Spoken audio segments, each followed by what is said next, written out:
Yesterday, we were talking about the importance of self-purification before we go out in the world to distribute the mercy of the Lord. Janma sarthaka kori, karapara upakar. And Srila Prabhupada has emphasized both. Once Prabhupada said, serve now, samadhi later, when he saw some lethargy in people. And Prabhupada also said, it is wonderful to save the world, but one should save oneself. So, what is that we have to do to save ourselves or purify our heart? What does that mean literally? You will see the conditioned soul is covered by the gunas, namely tamaguna, rajaguna and sataguna. In tamaguna, the living entity has self-pity and he is constantly in a mood of inferiority complex, confusion, bewilderment, lethargy, laziness, and lack of direction, indecision, and suicidal thoughts, these kind of things. In Rajoguna, one is competitively driven and greedy and eager to prove oneself to be superior to others. I am better than others. And in such a mindset, a living entity is violent towards other creatures. And in Satvaguna, it's a very good platform. Nevertheless, there is a desire for liberation from miseries.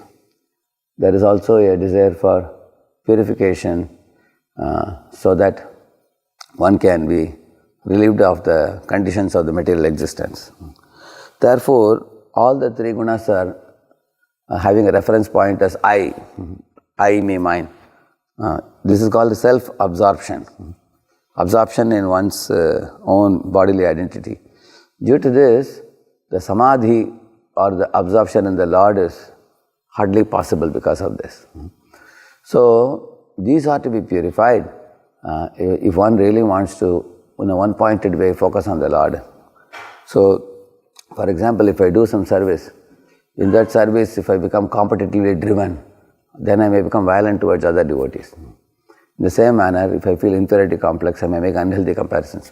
So, keeping all this in mind, that is why in the Shastras, I was telling you the example of Brahma, the dawn of creation was given the tapa, the austerity by which to purify these tendencies in us so that we will be able to wholeheartedly submit our consciousness at the Lord's lotus feet.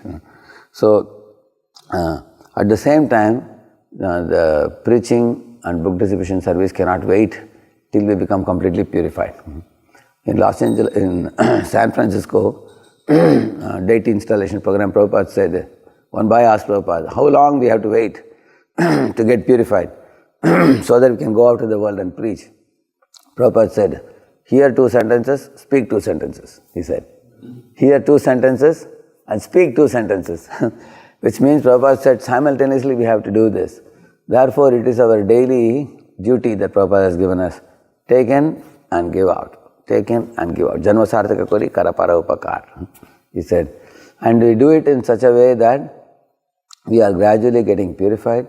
Every day is a day of increment of knowledge, increment of bliss, increment of service opportunities, increment of taking one step towards Krishna and the spiritual world. If that is the mode in which we are leading our lives, then our giving out to the world is also meaningful. And such a forward progress towards Hari, Guru and Vaishnavas in a respectful mood, our giving out would be simply kind of pampering our own false ego. Because that is one of the reasons why some people leave this movement and go away, or even fight within this movement, or become political and become complex in their life. Because without purifying, they wanted to become very big devotees or famous devotees. So therefore, the chanting of the holy name in the morning and the hearing of the holy fame in the form of Srimad Bhagavatam, these two are such vital aspects. Prabhupada has kept it in the early morning hours so that we absorb the spiritual vibrations by the Aratis, Japa and the Bhagavatam class, so that we have to know that unless like in the flight they say, first take the oxygen for yourself, then you can save others. Janma sarthaka kori karapara upakar. Then we can do good to the world. And most important thing is the gift that Guru gives to the disciple is the chanting of the holy name. So, That is why in the early morning hours when it is performed, the purification is faster and our daytime service will be more sensible, meaningful and more fruitful, reaching to the heart of the living entities and waking up their own Krishna consciousness. Harinam Prabhu ki. Let's offer our humble obeisances unto all the Vaishnava devotees of the Lord who are just like the trees, ocean of mercy, full of compassion for the fallen conditioned souls. Pancha kalpatarubhyascha kripa sindhubhya evacha patitanam pavanebhyo vaishnavebhyo namo namaha ananta koti vaishnava vrindaki Vaishnava Thakur Srila Prabhupada ki Namacharya Haridas Thakur ki. So today is the happy appearance day of our Vijay Prabhu. Vijay Prabhu is turning 69. So far from praying for Vijay Prabhu, we need blessing from Vijay Prabhu. In our lives, one of the most rock steady devotees I have seen in my life since his LA days, and daily going out on book distribution and reaching thousands and thousands of books. Yesterday I was telling him the WSNL, you all may be aware, World Sankirtan Newsletter, it has been a rock steady magazine. As much as he is rock steady in his devotion, and the magazine also has been coming regularly, inspiring the whole world in book distribution, and also he has been traveling and giving courses on book distribution. We have had him in Pune, and Pune devotees always look forward to meeting him and hearing from him. With ever smiling face, he is reaching out Prabhupada's books to hundreds and thousands of people. So let us chant one Maha Mantra and pray to the Lord that may his example inspire all of us and all the world in becoming a part of Prabhupada's mission and becoming serious devotees following in his footsteps.